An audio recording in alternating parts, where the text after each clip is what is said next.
सभी को मेरा नमस्कार। मेरा नाम प्रीति धवन।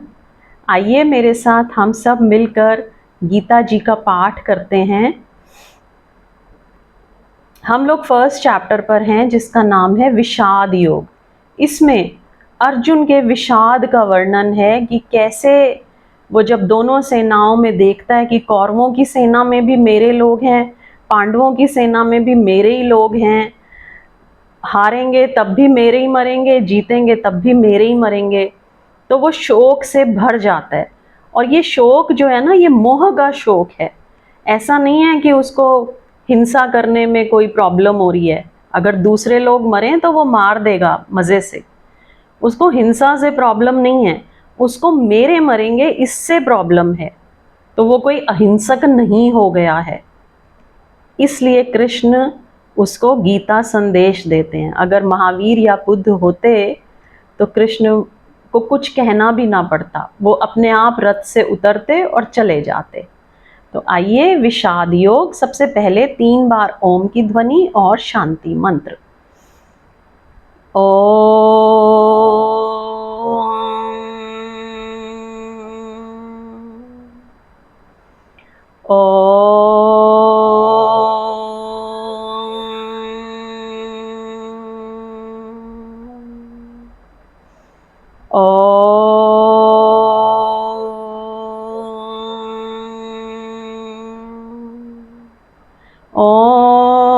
सहनाववतु सहनौ भुनक्तु सह वीर्यं करवावहै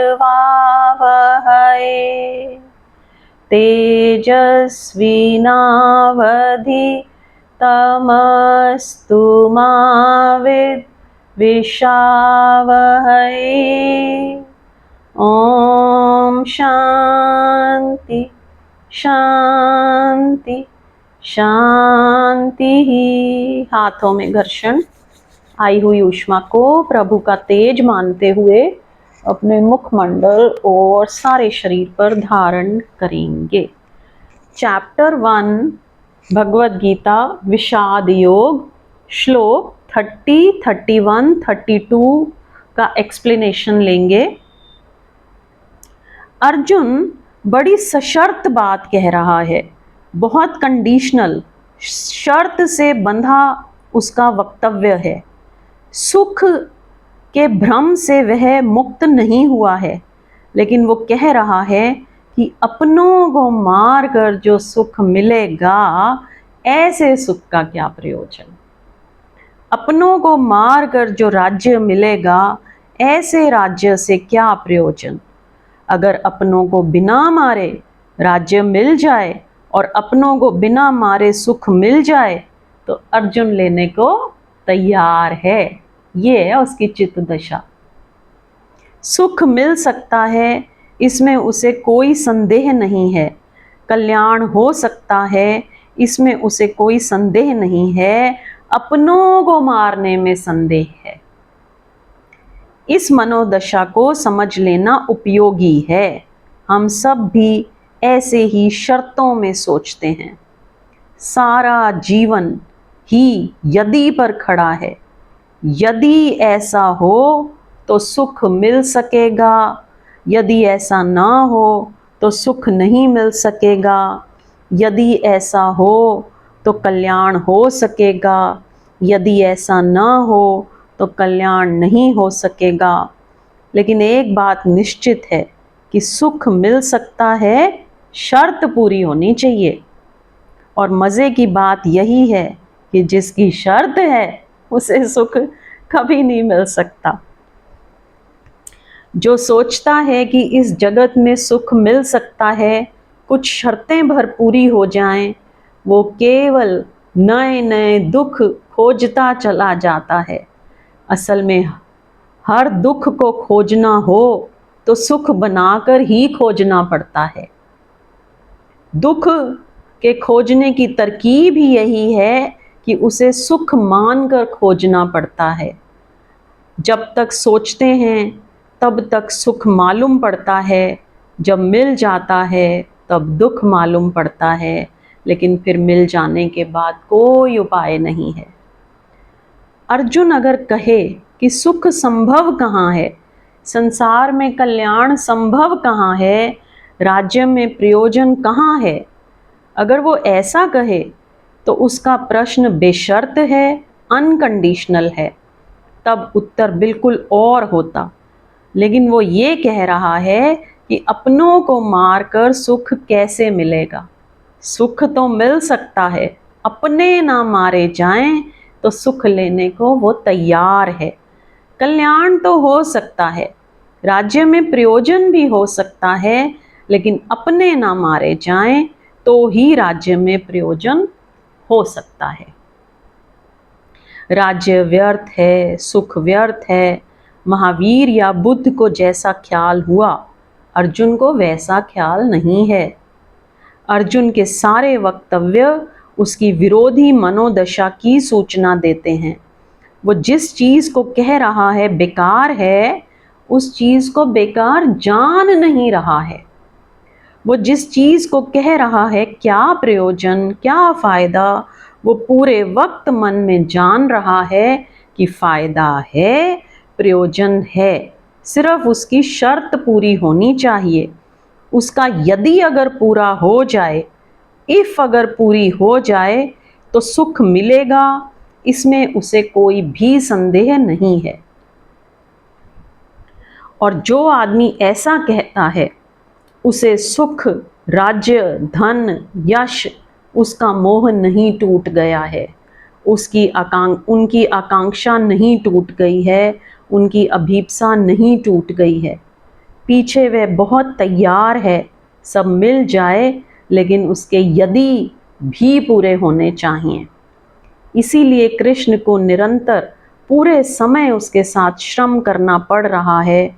वो श्रम उसके सेल्फ कॉन्ट्रेडिक्टरी, उसके आत्म विरोधी चिंतन के लिए खड़ा करना पड़ रहा है, क्योंकि पूरे समय ये दिखाई पड़ रहा है कि वह जो कह रहा है वही चाह रहा है, जिससे भाग रहा है उसी की मांग कर रहा है, जिससे बचना चाह रहा है उसी को आलिंगन कर रहा है। अर्जुन की यह दशा ठीक से समझ लेनी चाहिए। ऐसा अर्जुन हम सब के भीतर है। जिसे हम एक हाथ से धकाते हैं, उसे दूसरे हाथ से खींचते रहते हैं। जिसे हम एक हाथ से खींचते हैं, उसे दूसरे हाथ से धकाते रहते हैं। एक कदम बाएं चलते हैं तो तत्काल एक कदम दाएं चल लेते हैं। एक कदम परमात्मा की तरफ जाते हैं तो एक कदम तत्काल संसार की तरफ उठा लेते हैं। यह जो अर्जुन है ऐसी बैलगाड़ी की तरह है जिसमें दोनों तरफ बैल जुते हैं। वो दोनों तरफ खींच रहा है। वो कह रहा है सुख तो है, इसलिए मन भागता है। वो कह रहा है लेकिन अपनों को मारना पड़ेगा, इसलिए मन लौटता है। यह स्वविरोध है, स्मरण रखने योग्य है, क्योंकि अर्जुन की पूरी चित्त दशा इसी स्वविरोध का फैलाव है। अगला प्रश्न, गीता के प्रथम अध्याय को अर्जुन विषाद योग कहा गया है, वो कैसे? विषाद का योग से क्या संबंध है? ये ठीक ही सवाल है कि विषाद कैसे योग हो सकता है। आनंद योग हो सकता है, विषाद कैसे योग हो सकता है? विषाद इसलिए योग हो सकता है कि वह आनंद का ही शीर्षासन करता हुआ रूप है। वो आनंद ही सिर के बल खड़ा है। आप अपने पैर के बल खड़े हों तो भी आदमी हैं, और सिर के बल खड़े हो जाएं तो भी आदमी हैं। जिसको हम स्वभाव के विपरीत जाना कहते हैं, वो भी स्वभाव का उल्टा खड़ा हो जाना है, लेकिन है स्वभाव ही। सोने, एग्जाम्पल है बहुत ही अच्छा, सोने में मिट्टी मिल जाए तो अशुद्ध सोना ही कहना पड़ता है। अशुद्ध है इसलिए पूछा जा सकता है कि जो अशुद्ध है उसे सोना क्यों कह रहे हैं, लेकिन सोना ही कहना पड़ेगा। अशुद्ध होकर भी सोना है। और इसलिए भी सोना कहना पड़ेगा कि अशुद्धि जल सकती है और सोना वापस सोना हो सकता है। विषाद योग इसलिए कह रहे हैं कि विषाद है, विषाद जल सकता है, योग बच सकता है, आनंद की यात्रा हो सकती है। कोई भी इतने विषाद को उपलब्ध नहीं हो गया है कि स्वरूप को वापस लौट ना सके। विषाद की गहरी से गहरी अवस्था में भी स्वरूप तक लौटने की पगडंडी शेष है। उस पगडंडी के स्मरण के लिए ही योग कह रहे हैं। और वह जो विषाद है वो भी इसीलिए हो रहा है। विषाद क्यों हो रहा है? एक पत्थर को विषाद नहीं होता, नहीं होता इसलिए तो उसे आनंद भी नहीं हो सकता है। विषाद हो इसलिए रहा है, वह भी एक गहरे अर्थ में आनंद का स्मरण है, इसलिए विषाद हो रहा है। वो भी इस बात का स्मरण है, गहरे में चेतना कहीं जान रही है कि जो मैं हो सकता हूँ वो नहीं हो पा रहा हूँ, जो मैं पा सकता हूँ वो मैं नहीं पा रहा हूँ, जो संभव है वो संभव नहीं हो पा रहा है, इसलिए विषाद हो रहा है। इसलिए जितना ही प्रतिभाशाली व्यक्तित्व होगा उतने ही गहरे विषाद में उतरेगा। सिर्फ जड़ बुद्धि विषाद को उपलब्ध नहीं होते, क्योंकि जड़ बुद्धि को तुलना का उपाय भी नहीं होता, उसे ये भी ख्याल नहीं होता कि मैं क्या हो सकता हूँ। जिसे ये ख्याल है कि मैं क्या हो सकता हूँ, जिसे ये ख्याल है कि आनंद संभव है, उसके विषाद की कालिमा बढ़ जाएगी, उसे विषाद ज़्यादा गहरा दिखाई पड़ेगा। जिसे सुबह का पता है उसे रात के अंधकार में बहुत अंधकार दिखाई पड़ेगा। जिसे सुबह का कोई पता नहीं है और रात भी उसे लग सकती है कि ठीक है। अर्जुन की इस विषाद की स्थिति को भी योग ही कहा जा रहा है, क्योंकि यह विषाद का बोध भी स्वरूप के विपरीत कंट्रास्ट में दिखाई पड़ता है, अन्यथा नहीं दिखाई पड़ेगा। ऐसा विषाद योग और किसी को भी इस युद्ध स्थल पर नहीं हो रहा है, ऐसा दुर्योधन को नहीं हो रहा है। कल एक मित्र ने पूछा कि आपने दुर्योधन की तो बात की, युधिष्ठिर के संबंध में क्या ख्याल है? क्योंकि दुर्योधन को नहीं हो रहा, माना आदमी भला नहीं है, पर युधिष्ठिर तो भला आदमी है, धर्मराज है, उसे क्यों नहीं हो रहा है? तो दो तरह के धार्मिक आदमी होते हैं। एक तो उधार धार्मिक आदमी होते हैं, बोरोड, जिनका धर्म अतीत की उधारी से आता है, और एक वे धार्मिक आदमी होते हैं जिनका धर्म उनकी आंतरिक क्रांति से आता है। तो अर्जुन आंतरिक क्रांति के द्वार पर खड़ा हुआ धार्मिक आदमी है। धार्मिक है नहीं, लेकिन क्रांति के द्वार पर खड़ा हुआ है। उस पीड़ा से गुजर रहा है जिससे धर्म पैदा हो सकता है।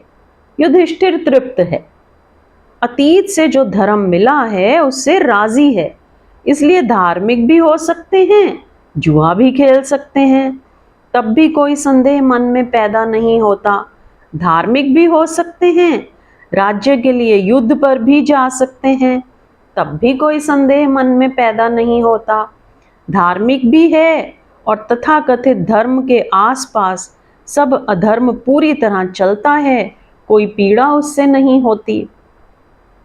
आमतौर से मंदिर में, मस्जिद में, गुरुद्वारे में, चर्च में जाने वाला आदमी युधिष्ठिर से तालमेल रखता है, तृप्त है, गीता रोज पढ़ता है, धार्मिक आदमी है, बात समाप्त हो गई।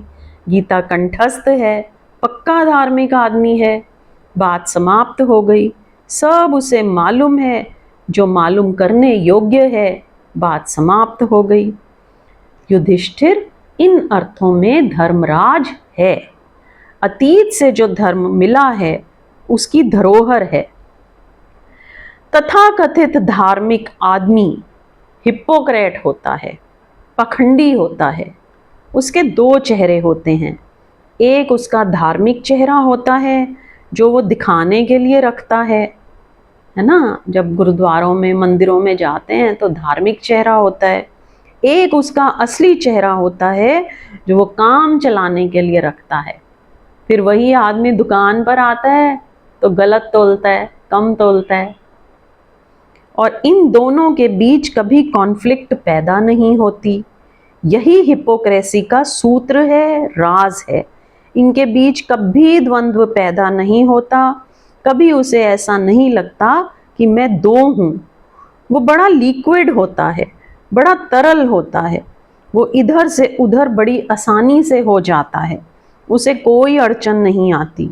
वो अभिनेता की तरह है, पात्र अभिनय बदल लेता है, उसे अड़चन नहीं होती। कल वो राम बना था, आज उसे रावण बना दें, उसे कोई अड़चन नहीं आती।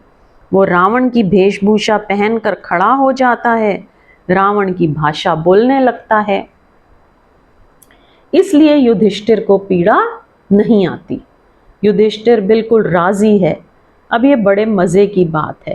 अधार्मिक आदमी बिल्कुल राजी है उस युद्ध में, धार्मिक आदमी बिल्कुल राजी है उस युद्ध में, और ये अर्जुन जो ना तो अधार्मिक होने से राजी है, ना अभी तथाकथित धर्म से राजी है, ये चिंतित है। अर्जुन बहुत ऑथेंटिक, प्रामाणिक मनुष्य है। उसकी प्रामाणिकता इसमें है कि चिंता है उसे। उसकी प्रामाणिकता इसमें है कि प्रश्न हैं उसके पास। उसकी प्रामाणिकता इसमें है कि जो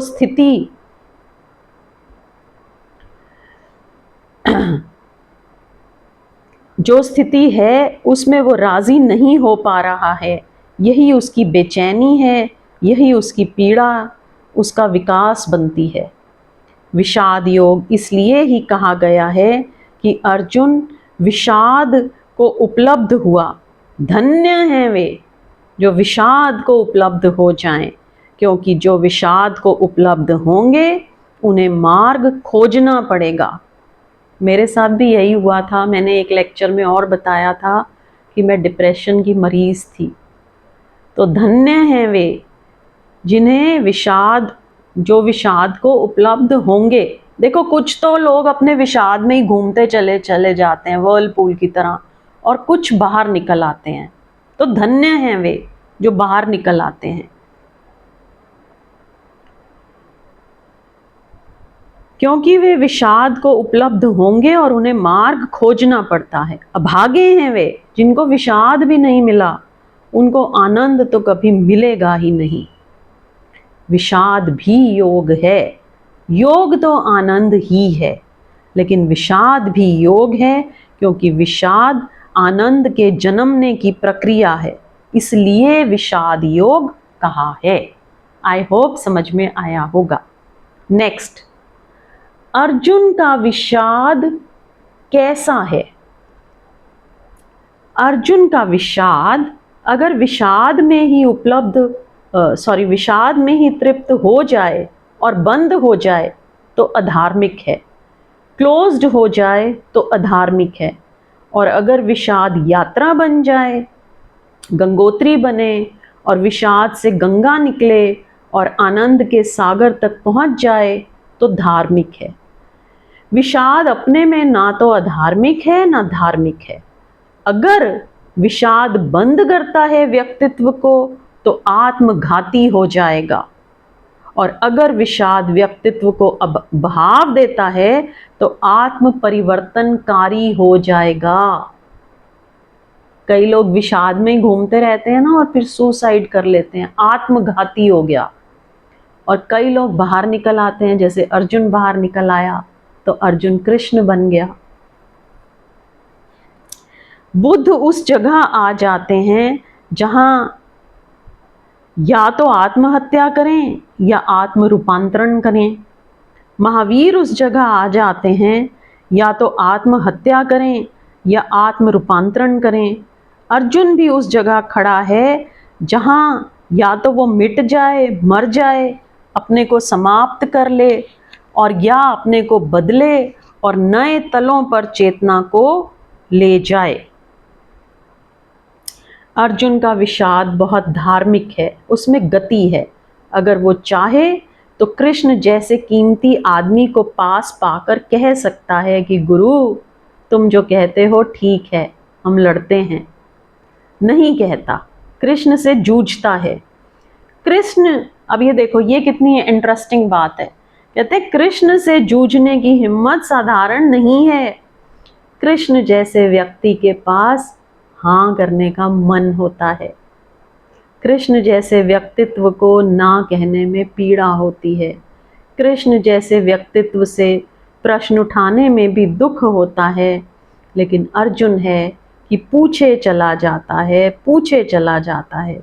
वो कृष्ण के व्यक्तित्व को आड़ में रख देता है, अपने प्रश्न को छोड़ता नहीं। इसका भय नहीं लेता मन में कि क्या कहेगा कोई। अश्रद्धालु हूँ, संदेह करता हूँ, शक उठाता हूँ, आस्थावान नहीं हूँ।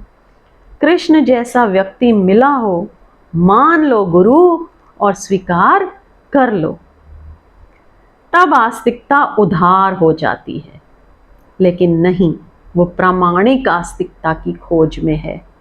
इसलिए इतनी बड़ी गीता की लंबी यात्रा हुई, पूछता चला जाता है, पूछता चला जाता है। और कृष्ण भी अद्भुत हैं। अपनी महिमा का जोर डाल सकते थे। अगर गुरुडम का जरा भी मोह होता तो जरूर डाल देते। लेकिन जो भी आस्तिक है, उसे गुरु होने की आकांक्षा नहीं होती।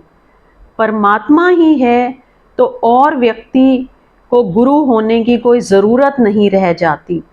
और जिसे परमात्मा पर भरोसा है, वो प्रश्नों को संदेह की दृष्टि से नहीं देखते, निंदा की दृष्टि से भी नहीं देखता, क्योंकि वो जानता है परमात्मा है। और वो व्यक्ति पूछ रहा है तो यात्रा कर रहा है, पहुंच जाएगा, इसे पहुंचने दें सहज ही। गंगा बह चली है तो सागर तक पहुंच जाएगी। अभी उसे पता नहीं है कि सागर है, लेकिन बह रही है तो बेफिक्र रहें, पहुंच जाएगी। वो कहता नहीं कि रुक जाओ और मान लो। और गंगा अगर रुक जाए और मान लेगी सागर है, तो कभी नहीं जान पाएगी कि सागर है। रुक जाएगी, एक डबरा बन जाएगी, सड़ा गला, फिर उसी को सागर समझेगी। आज इतना ही। नेक्स्ट कल लेंगे, नेक्स्ट सेशन में। आइए एक बार ओम की ध्वनि और शांति पाठ।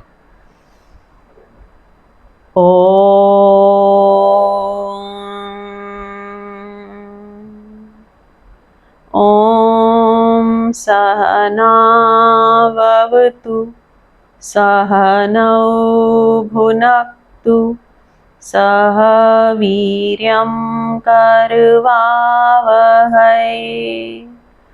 तेजस्विनावधीतमस्तु मा विद्विषावहै। ओम शांति शांति शांति ही। हाथों में घर्षण।